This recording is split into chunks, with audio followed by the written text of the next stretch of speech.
दोस्तों, आज के समय में जब हम सभी की लाइफ इतनी भाग-दौड़ भरी है और सभी का शेड्यूल बहुत बिजी है, तो इन सब के बीच हम बिल्कुल भी टाइम वेस्ट करना या अननेसेसरी मेहनत अफोर्ड नहीं कर सकते। आज हमें सब कुछ जल्दी और इजीली चाहिए और इन सब नीड्स को ध्यान में रखते हुए नए-नए स्टार्टअप्स भी उभर कर आ रहे हैं, जो हमारी रोज़मर्रा की ज़िंदगी को आसान और बेहतर बनाने की दिशा में काम कर रहे हैं। फिर चाहे वो ज़ोमैटो या स्विगी से घर बैठे खाना ऑर्डर करना हो, बिग बास्केट से ग्रोसरी या फ्लिपकार्ट से शॉपिंग, सब कुछ स्मार्टफोन के थ्रू एक क्लिक में अवेलेबल है। यहाँ तक कि एक क्लिक से घर बैठे टैक्सी तक बुक कर सकते हैं। दोस्तों, हम सभी ने लगभग कभी ना कभी अपने मोबाइल फ़ोन के थ्रू टैक्सी ज़रूर बुक की होगी और इस सर्विस का यूज़ आम तौर पर करते ही हैं, और करें भी क्यों ना। आज हम जहाँ चाहें, जब चाहें, घर बैठे अपने फ़ोन से टैक्सी बुक कर सकते हैं, वो भी काफ़ी अफोर्डेबल पैसों में। पर जैसे हम सब जानते हैं, टैक्सी बुक करना हमेशा से इतना इजी नहीं था। आपको घर से बाहर जाके टैक्सी स्टैंड से टैक्सी बुक करनी पड़ती थी या किसी कार रेंटल सर्विस से टैक्सी बुक करनी पड़ती थी, और ये प्रोसेस काफ़ी टाइम कंज्यूमिंग और मुश्किल था, और प्राइस कंट्रोल का भी कोई ऑर्गेनाइज्ड सिस्टम नहीं था। ईयर 2000 से पहले 80% टैक्सी मार्केट अनऑर्गेनाइज्ड थी। इसके बाद mega cabs, Meru cabs, easy cabs जैसे कुछ प्लेयर्स मार्केट में आए जो एक ऑर्गेनाइज्ड वे में सर्विस रन कर रहे थे।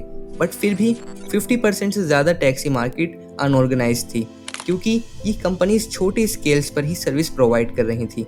और फिर दिसंबर 2010 में मार्केट में एंट्री होती है ओला की, जिसने टैक्सी मार्केट में एक रिवॉल्यूशन ला दिया, जो आज एक $1.25 बिलियन वैल्यूएशन की कंपनी है। बट ओला इतनी बड़ी कंपनी बनी कैसे? क्या है ओला कंपनी की सक्सेस का राज? कैसे ओला टैक्सी मार्केट के 50% से ज़्यादा शेयर ओन करता है? कैसे ओला ने लोगों का ट्रस्ट गेन किया? और कैसे ओला बिना कोई टैक्सी परचेज किए आज 15 लाख टैक्सीज का मालिक है? इन्हीं सब सवालों का जवाब आज मैं इस वीडियो में आपको बताने की कोशिश करूंगा। तो करते हैं वीडियो की शुरुआत। स्वागत है आपका हमारे चैनल बुक ऑफ सक्सेस में। How Ola founded.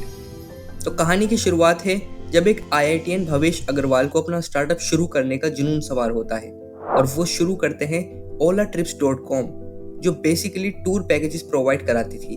But Bhavesh को इतना अच्छा रिस्पॉन्स इस बिजनेस से मिला नहीं। देन जब अपनी एक टैक्सी राइड के दौरान भावेश को एक बुरे यूज़र एक्सपीरियंस का सामना करना पड़ा, तो उन्होंने टैक्सी मार्केट के इस लूप होल में अपॉर्चुनिटी देखी। दोस्तों, आपको बता दूं कि उस टाइम तक 60% इंडियन टैक्सी मार्केट अनऑर्गेनाइज्ड थी। कुछ छोटे प्लेयर्स ही मार्केट में थे, जिनके बारे में मैं आपको बता चुका हूँ। भावेश अपने इस आइडिया पर काम करने लग जाते हैं, और यहीं से होती है ओला कैब्स की शुरुआत, जिसे आज हम ओला के नाम से जानते हैं। ओला एक स्पेनिश वर्ड है जिसका मतलब हेलो होता है। भावेश का पर्पस एक ऐसी प्लेटफॉर्म क्रिएट करना था जो सभी के लिए इजी टू एक्सेस, कन्वीनियंट और रिलायबल हो। Business model. दोस्तों, एक्चुअली में ओला कोई भी टैक्सी खुद ओन नहीं करता है। सारी टैक्सीज उनके रिस्पेक्टिव ड्राइवर्स की हैं। दरअसल ओला बेसिकली जस्ट एक प्लेटफॉर्म है जो कस्टमर और ड्राइवर को कनेक्ट करता है। लेकिन कस्टमर या ड्राइवर इस प्लेटफॉर्म पर क्यों आए, कैसे लोगों को एंगेज किया जाए, ये बहुत बड़ा टास्क था। भावेश ये अच्छे से जानते थे कि इंडियन कंज्यूमर्स को कैसे अट्रैक्ट करना है। तो भावेश ने लोगों की नीड्स के अकॉर्डिंग, जैसे अगर किसी को सस्ती राइड अवेल करनी है तो वो ओला मिनी, ओला माइक्रो, ओला शेयरिंग जैसे ऑप्शंस को अवेल कर सकते हैं। वहीं अगर कस्टमर एक लग्जरी या प्रीमियम एक्सपीरियंस चाहता है तो वो ओला प्राइम का ऑप्शन अवेल कर सकता है। साथ ही ओला ने स्टार्टिंग में कस्टमर्स को काफ़ी अच्छी डील्स ऑफर की और कैंपेन्स रन किए, लाइक फर्स्ट राइड फ्री, भारी कैशबैक्स और ₹6 पर किलोमीटर जैसे सर्विसेज से लोगों को कैब, ऑटो रिक्शों से भी सस्ती पड़ने लगी। और ओला का smooth user experience, 24/7 availability, fair control जैसे फैक्टर्स ने भी अहम रोल निभाया। अब बात करते हैं ड्राइवर्स पार्टनर्स की। भावेश ये अच्छे से जानते थे कि जब तक ड्राइवर्स ओला से नहीं जुड़ेंगे, जब तक कोई फ़ायदा नहीं होगा, क्योंकि ड्राइवर्स और टैक्सी ही नहीं होगी तो सर्विस रन कैसे करेगी। भावेश ने ड्राइवर्स की नीड्स को भी ध्यान में रखते हुए उन्हें फ्लेक्सिबिलिटी दी, लाइक ड्राइवर पार्टनर जब चाहे अपनी मर्जी से अपनी सूटेबिलिटी के अकॉर्डिंग लॉगिन करके एक्टिव हो सकता है सर्विस प्रोवाइड करने के लिए। और अगर ड्राइवर एक दिन में 8 घंटे से ज़्यादा लॉगिन करता है तो उसे 70 से 80% का इंसेंटिव दिया जाता था। साथ ही स्टार्टिंग में ओला काफ़ी मिनिमल कमीशन ड्राइवर से चार्ज करता था। कमीशन दोस्तों ओला की एक मेन अर्निंग सोर्स है। असल में जब भी कोई ओला से ट्रैवल करता था, एंड उसके अगेंस्ट में जो फेयर पे करता था उसमें से 8 से 10% ओला की कमीशन होती थी and rest of driver partner की। स्टार्टिंग में अच्छे इंसेंटिव्स और मिनिमल कमीशन चार्जेस की वजह से ड्राइवर को अच्छी अर्निंग्स होने लगी। ड्राइवर 50 से 60,000 तक मंथली अर्न करने लगे। यहाँ तक कि लोग अपनी जॉब्स छोड़ के टैक्सी परचेज करके ओला के साथ जुड़ गए। और आपको बता दूं कि आज ओला के पास मिलियंस ऑफ कस्टमर्स हैं एंड 15 लाख ड्राइवर पार्टनर का नेटवर्क है। अब ये बातें सुनकर आपके मन में ये सवाल तो आ रहा होगा कि इतनी सस्ती टैक्सी सर्विस, अच्छे कैशबैक और ड्राइवर्स को भारी इंसेंटिव्स देने के बावजूद मिनिमल कमीशन से ओला का क्या प्रॉफिट बन रहा होगा। एक्चुअली ओला स्टार्टिंग में कुछ सालों तक बिल्कुल प्रॉफिटेबल नहीं थी। इनफैक्ट ओला लॉस में थी। भावेश ये अच्छे से जानते थे कि पहले ओला के प्लेटफॉर्म से कस्टमर और ड्राइवर को जोड़ना ज़रूरी है, कस्टमर को इस सर्विस की हैबिट लगवाना ज़रूरी है और ड्राइवर को डिपेंडेंट। तो भावेश ने फंड्स रेज करना स्टार्ट कर दिए। भावेश ने अपने विजन इन्वेस्टर्स को समझा दिया कि भले ही अभी ओला एक प्रॉफिटेबल बिजनेस नहीं है, बट मेरे फ्यूचर प्लान्स अलग हैं।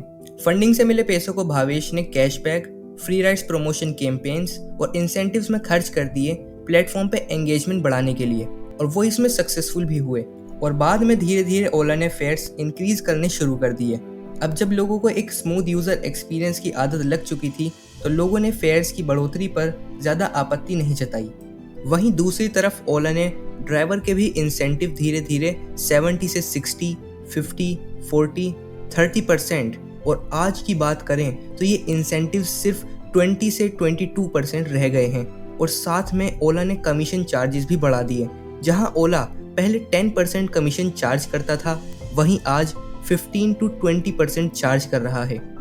और इसी कारण जो ड्राइवर शुरुआत में 50 से 60,000 मंथली कमा रहे थे, उनकी कमाई आज सिर्फ 30 से 35,000 रह गई है। और यही रीज़न है कुछ समय लॉस उठाने के बाद ओला एक प्रॉफिटेबल बिजनेस बन गया। अब ओला के पास कस्टमर और ड्राइवर का काफ़ी बड़ा नेटवर्क बन चुका था और ओला को करना था एक्सपेंड।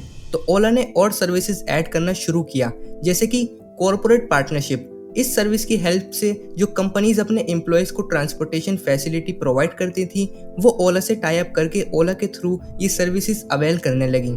एडवर्टाइजिंग, ओला ब्रांड्स को एडवर्टाइजिंग अपॉर्चुनिटीज प्रोवाइड करने लगा। कैब्स पे पोस्टर हो या स्पॉन्सर्ड राइड्स, ओला ब्रांड्स के लिए एक अच्छा प्रमोशन प्लेटफॉर्म बन गया और इससे भी ओला की अच्छी कमाई होने लगी। ओला मनी, इसमें आप किसी भी दूसरे डिजिटल वॉलेट की तरह मनी लोड कर सकते हैं और सिर्फ राइड ही नहीं, अदर सर्विसेज को भी पेमेंट कर सकते हैं, लाइक शॉपिंग या फूड ऑर्डर करना। इससे ओला के पास कैश फ्लो घूमने के लिए पैसे रहने लगे। सब्सक्रिप्शन प्लान्स, ओला ने कस्टमर को अदर प्लेटफॉर्म की तरह सब्सक्रिप्शन प्लान्स भी ऑफर किए। सब्सक्रिप्शन बेस्ड कस्टमर को राइड्स पे heavy discount and rides booking पे प्रायोरिटी बुकिंग जैसी फैसिलिटी मिलती है। ओला फूड्स, फूड पांडा जो एक ऑनलाइन फूड और ग्रोसरी ऑर्डरिंग प्लेटफॉर्म है, उसे अपनी कंपनी के कुछ परसेंट शेयर्स ऑफर करके भावेश ने फूड पांडा को भी अक्वायर कर लिया और ओला से मर्ज करके ओला फूड्स लॉन्च किया, जो अदर फूड डिलीवरी प्लेटफॉर्म्स की तरह ही रन करता है। ओला इलेक्ट्रिक, ओला कंपनी अच्छे तरीके से जानती है कि फ्यूचर इलेक्ट्रिक व्हीकल्स का है, इसलिए ऑलरेडी ओला इस सेगमेंट में भी अपनी अच्छी खासी पकड़ बना चुका है। ओला ऑलरेडी अपना इलेक्ट्रिक 2 व्हीलर लॉन्च कर चुका है, जो काफ़ी सक्सेसफुल भी रहा, और जल्दी ओला अपनी 4 व्हीलर भी मार्केट में लॉन्च करेगा, जिससे हो सकता है ओला और ज़्यादा बड़ा ब्रांड बन जाए। कंक्लूजन, सो जितना हम अब तक समझ पाए हैं, ओला एक गेम चेंजर के रूप में उभरा, ना कि सिर्फ इंडिया में बल्कि वर्ल्ड वाइड। अपने इनोवेटिव बिजनेस मॉडल से ओला ने लोगों के ट्रैवल करने का तरीका ही बदल दिया और साथ ही लोगों के लिए न्यू जॉब्स के ऑप्शन क्रिएट करे। ओला ने लोगों की बदलती ज़रूरतों को ध्यान में रखते हुए अपने बिजनेस प्लान्स को एग्जीक्यूट किया और हमेशा कस्टमर्स को प्रायोरिटी दी। यही कारण है बड़े बड़े कॉम्पिटिटर्स के मार्केट में होने के बावजूद भी ओला का राइड हेलिंग मार्केट में डोमिनेशन बना हुआ है। तो ये था ओला कंपनी की सक्सेस का राज। अगर आपको ये वीडियो इन्फॉर्मेटिव लगी हो तो ऐसी ही और वीडियोस के लिए हमारे चैनल बुक ऑफ सक्सेस को सब्सक्राइब करें। मिलते हैं ऐसे ही किसी और वीडियो के साथ। Thanks for watching.